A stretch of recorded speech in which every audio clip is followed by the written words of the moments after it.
if I told you we could turn this shipping container into a life-saving medical clinic? This is what the shipping containers look like before we do anything. But once we're done, it will literally look like this on the inside. The clinic we've been working on is going to go over to Massachusetts at the end of the video. But that's not the only project we're doing in this video. We're gonna send 5 unique clinics to medical deserts around the world, where getting to a doctor just isn't realistic. Got a lot to do in this video, let's keep working. Nolan, have you ever used one of these things? No. I think you put your hand right there. Oh, dude, nice. Okay, here you go. What do I do with this? I don't know, they just told me to cut it there. We only had a few hours before the truck arrived to take this clinic to its final destination.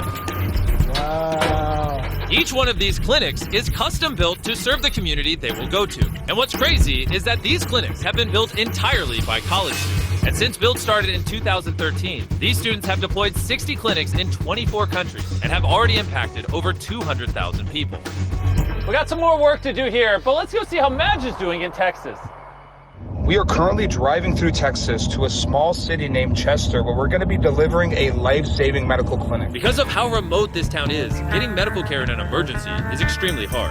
Just this year alone, the school in Chester has had 2 medical emergencies, where they had to wait almost an hour for an ambulance to arrive. And when help is this far away, every minute matters. This is the first medical clinic here in Chester, Texas. I mean, this is insane. We saw the first iteration of it. It's literally a shipping container with wood, and now this is a fully fledged operating medical clinic. One of the coolest things about this whole clinic is that they have a telehealth center. Doctor shows up here, we sit here, we get diagnosed, we tell them exactly what's going on with us, and they'll have a solution.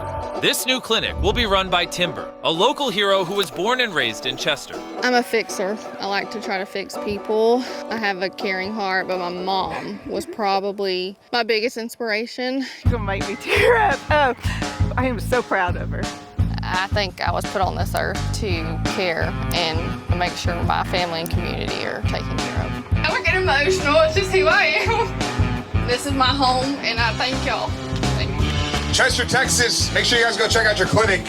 We really do appreciate you guys taking the time to come out here. Now this entire town has access to healthcare right on their doorstep. This is making a difference in the community.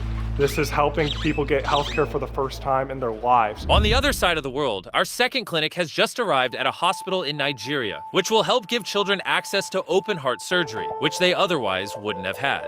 How common is open heart surgeries in a place like Nigeria? It's not very common at all. As a matter of fact, as a patient, you have a 0.00006 chance of getting open heart surgery in Nigeria. As we learned from our previous work in Nigeria, if a patient faces some sort of cardiac disorder, the odds of being helped are extremely small.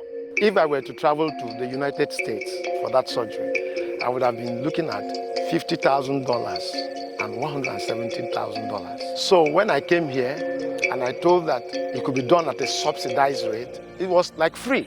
Which is exactly why deploying this new medical clinic is so important, because it will give doctors the ability to screen more patients and ultimately help more people. The opportunity to offer free heart surgery has changed lives and families. Just this year, this clinic will serve an additional 2,000 people in this community. Because of like these frames, like these clinics and everything that we're making, like someone got to have the opportunity that they wouldn't have had without this org.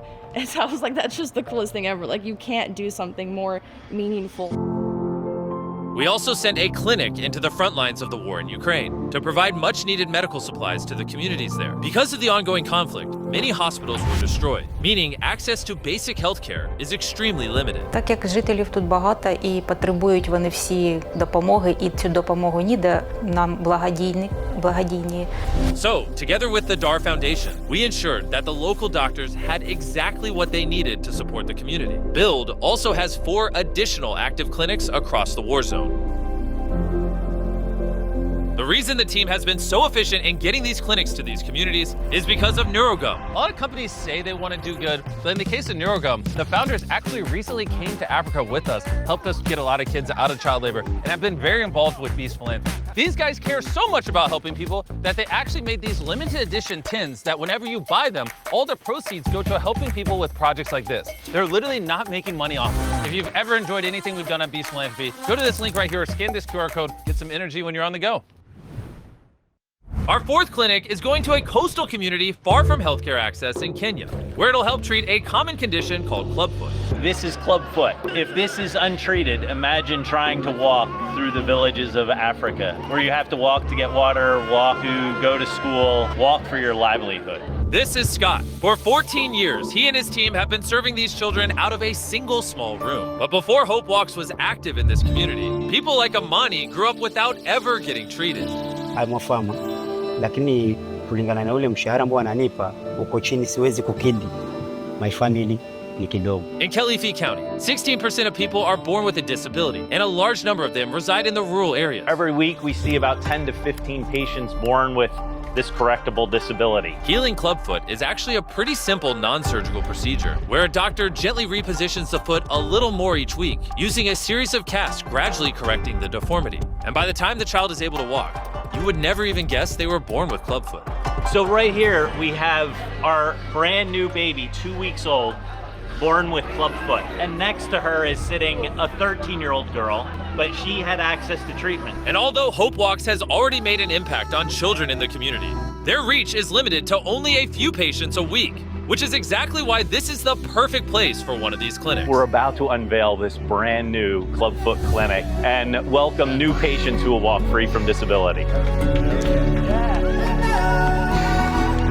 We are super excited. This is going to allow us to double our impact. This clinic will eliminate the next generation of children who are born with clubfoot. Just like Amani's son Joel, who has been through the Hope Walks program and can now live his life like any other child. Kids with disabilities face a lot of shame and stigma, and to be able to talk with families, encourage them, and then give them the hope of treatment and healing, it's going to transform this community and the coast of Kenya.